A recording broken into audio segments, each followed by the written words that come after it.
അസ്സലാമലൈക്കും. അപ്പോൾ ഇന്നത്തെ പുതിയ വീഡിയോയിലേക്ക് എല്ലാവർക്കും സ്വാഗതം. എല്ലാവർക്കും സുഖമാണെന്ന് വിചാരിക്കണേ. എന്ത് സുഖല്ലേ?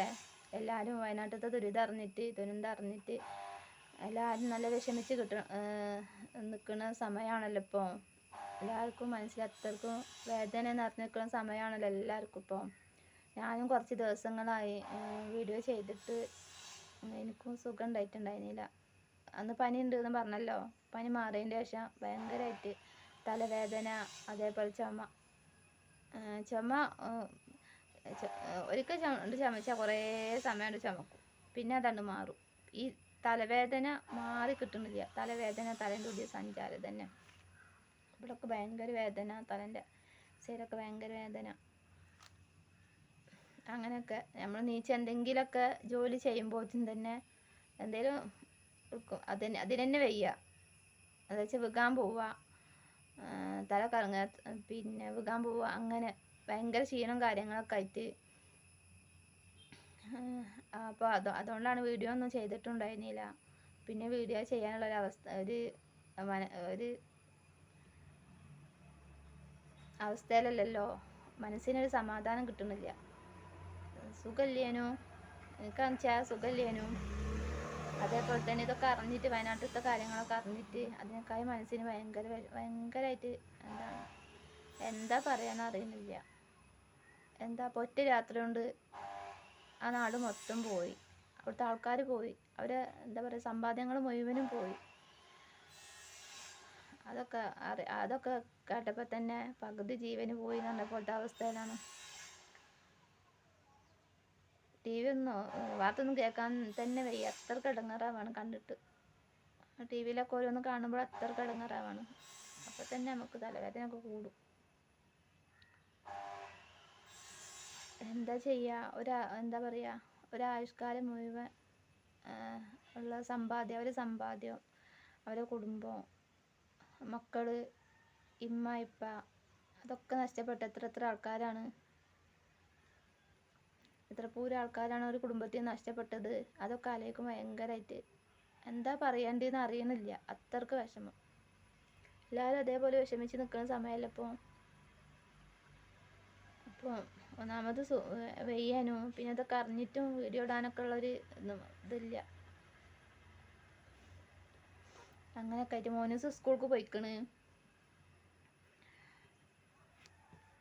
അപ്പോൾ ഇന്ന് കട തുറന്നതാണ്. മിനിയാന്ന് കട തുറന്നിട്ടുണ്ടായിരുന്നു. അപ്പോൾ ഇന്നൊന്ന് കട തുറന്നതാണ്. ഞാൻ പണികളൊക്കെ കഴിഞ്ഞപ്പോൾ വന്ന് വേഗം കട തുറന്നതാണ്. പിന്നെ ഈ വയനാട്ടിലത്തെ ആൾക്കാരെല്ലാവരും ഇങ്ങനെ ജോലിക്ക് പോവും. അങ്ങനെയൊക്കെ ഞാൻ അറിഞ്ഞിട്ടുള്ളത്. സെമിക്കാ ഹോസ്പിറ്റലിൽ കിടക്കുന്ന സമയത്ത് വയനാട്ടിലൊരു താത്ത ഉണ്ടായിരുന്നു. ഷിച്ചിത്രയിൽ സെമിക്കാ കിടക്കുന്ന സമയത്ത്, സർജറി കഴിഞ്ഞ് കിടക്കുന്ന സമയത്ത് വയനാട്ടിലൊരു താത്ത ഉണ്ടായിരുന്നു. ഞങ്ങളുടെ കൂടെ ഞങ്ങൾ നിൽക്കുന്ന റൂമിൽ നിന്നിട്ടുണ്ടായിരുന്നു. അവരെ ഹസ്ബൻഡിനെ കാണിച്ചിട്ടുണ്ടായിരുന്നത് RCCയിലാണ്, സെമിക്കാ ഷിച്ചിത്രയിലും. അപ്പോൾ ഞങ്ങൾ സാധന ആ റൂമിലായിരുന്നു ഞങ്ങൾക്ക് റൂം കിട്ടിയിട്ടുണ്ടായിരുന്നത്. അവിടെ തന്നെ അടുത്തത്തെ റൂമിലായിരുന്നു ഞങ്ങൾ നിന്നിട്ടുണ്ടായിരുന്നത്. അപ്പോൾ അവർ RCCയിൽ അവർ വയറിനായിരുന്നു അവർക്ക് സർജറി. സെമിക്കാ ഷിച്ചിത്രയിൽ തലിൻ്റെ സർജറി. അങ്ങനെ പിന്നെ ഞങ്ങൾ ആ താത്തയും ഞാനൊക്കെ ഒരുമിച്ചിട്ടാണ് ഭക്ഷണം കഴിക്കാനൊക്കെ താഴത്തേക്ക് പോക്കും, ഭക്ഷണം ഇവർക്ക് വാങ്ങിക്കൊണ്ടല്ലോ ഒക്കെ. അപ്പോൾ അവിടുത്തെ കാര്യങ്ങളൊക്കെ എന്നോട് ഇങ്ങനെ പറയും. വയനാട്ടിലത്തെ ഓരോരോ കാര്യങ്ങൾ എന്നോട് പറയും. അത് വയനാട്ടിൽ മേൽഭാഗത്താന്ന് പറഞ്ഞു. അന്ന് അതിൻ്റെ മുന്നേ ഈ പുത്തുമല ദുരന്തം കഴിഞ്ഞിട്ടുണ്ടായിരുന്നല്ലോ. അപ്പോൾ അതൊക്കെ ആ കാര്യങ്ങളൊക്കെ ചോദിച്ചറിഞ്ഞപ്പം പറഞ്ഞ്, ഞങ്ങൾ അവിടെ അല്ല, ഞങ്ങൾ താഴത്താണ്, അത് ഞങ്ങളൊക്കെ മേലെയാണ് നിൽക്കുന്നത് പറഞ്ഞു. മേലെ ഞങ്ങളുടെ വീടൊക്കെ മേൽഭാഗത്താണ് പറഞ്ഞു. അപ്പോൾ അപ്പോഴാണ് അതിങ്ങനെ ഓരോരോ കാര്യങ്ങളൊക്കെ പറഞ്ഞപ്പോൾ ആ താത്ത പറയുന്നത്, ഞങ്ങളവിടെ എല്ലാവരും, ഞാൻ ജോലിക്ക് പോകുന്നുണ്ട്, എന്നോട് ചോദിക്കുക എനിക്ക് എന്തെങ്കിലും പണിയൊക്കെ ഉണ്ടാകുമെന്ന് ചോദിക്കുക എന്നോട്. അപ്പോൾ ഞാൻ പറയാം ഞങ്ങൾക്ക് ജോലി ഇതൊന്നുമില്ല, അങ്ങനെയൊന്നുമില്ല എന്ന് പറഞ്ഞപ്പോൾ എന്നോട് പറയാണ്, ഞങ്ങളുടെ നാട്ടിലൊക്കെ എല്ലാവരും നേരം വെളുത്താൽ എല്ലാവരും പോകും, തോട്ടത്തേക്ക് പോകും, തേയിലത്തോട്ടത്തിൽ പണിയുണ്ട്, പിന്നെ അതേപോലെ എസ്റ്റേറ്റിൽ അങ്ങനെയൊക്കെ എന്തൊക്കെയോ പണിയൊക്കെ ഉണ്ട്. ഞാനും ജോലിക്ക് പോകുന്നുണ്ട് അവിടെ. പിന്നെ തോട്ടത്തിൽ എസ്റ്റേറ്റിലേറ്റം ഹോസ്പിറ്റലുണ്ട്. അപ്പോൾ അവിടെ ജോലിക്ക് പോകുന്നുണ്ട്. രോഗികളൊക്കെ വന്നാൽ ബെഡ്ഷീറ്റൊക്കെ മാറ്റുന്ന പണി, അങ്ങനത്തെ ഒക്കെ പണിയാണ് എനിക്ക് ജോലിയുണ്ട് അങ്ങനെയൊക്കെ താത്ത പറഞ്ഞപ്പോഴാണ് ഞാൻ അവിടുത്തെ ആൾക്കാരെ പറ്റിയിട്ട് കൂടുതൽ അറിയണത്. അപ്പോൾ എത്ര കഷ്ടപ്പെട്ടിട്ടാവൂലേ അവർ ജീവിച്ചിട്ടുണ്ടാവുക. എന്നും സ്ഥിരമായിട്ട് ജോലിക്ക് പോകുന്ന ആൾക്കാർ നേരെ വെളുത്താൽ എന്താ പറയുക. ആ താത്താക്ക് ഞാൻ വിളിച്ച് നോക്കിയപ്പോൾ കിട്ടുന്നില്ല കേട്ടാ. ഞാൻ ആദ്യം തന്നെ താത്താക്ക് വിളിച്ചിട്ടുണ്ടായിരുന്നു.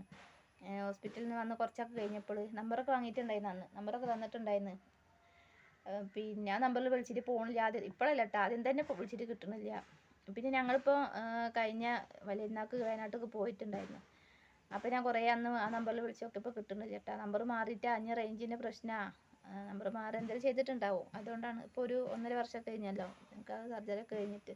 ആ സമയത്താണല്ലോ. അപ്പോൾ നല്ലൊരു താത്തയായിരുന്നു. എന്തോ ഒരു സ്വഭാവമാണ് അത്. അവിടെ എല്ലാവരും പറയുന്നുണ്ടല്ലോ നല്ല സ്നേഹമുള്ള ആൾക്കാരാന്നൊക്കെ എല്ലാവരും പറയുന്നുണ്ടല്ലോ. എല്ലാവരും നല്ല സ്നേഹമുള്ള ആൾക്കാരാണ്. പിന്നെ അത്രക്ക് എന്ത് ഭംഗിയുള്ളൊരു സ്ഥലമാണത്. ഭയങ്കരമായിട്ട് മനസ്സിന് ഭയങ്കര വേദന. എനിക്കാണെന്നുണ്ടെങ്കിൽ തലവേദന കൂടുകയാണ് ഇതൊക്കെ ആലോചിക്കുമ്പോൾ. മാറിയിട്ട് കിട്ടണില്ല. അപ്പോൾ നമ്മുടെ ചാനൽ ആദ്യമായിട്ട് കാണുന്ന ആൾക്കാരൊക്കെ വന്നിട്ടുണ്ടെങ്കിൽ ചാനൽ സബ്സ്ക്രൈബ് ചെയ്യാത്ത ആരെങ്കിലുമൊക്കെ ഉണ്ടെങ്കിൽ സബ്സ്ക്രൈബ് ചെയ്യുക, ലൈക്ക് ചെയ്യുക, കമൻറ്റ് ചെയ്യുക. ഇൻഷാ അല്ലാ അസുഖമൊക്കെ മാറിയിട്ട് വീഡിയോസൊക്കെ ആയിട്ട് വരുന്നുണ്ട്. പുതിയ വീഡിയോസൊക്കെ ആയിട്ട് വരുന്നുണ്ട്. നല്ലൊന്ന് മാറട്ടെ വെച്ചിട്ടാണ്. അപ്പോൾ ഇൻഷാ അല്ലാ. അസ്സലാമു അലൈക്കും.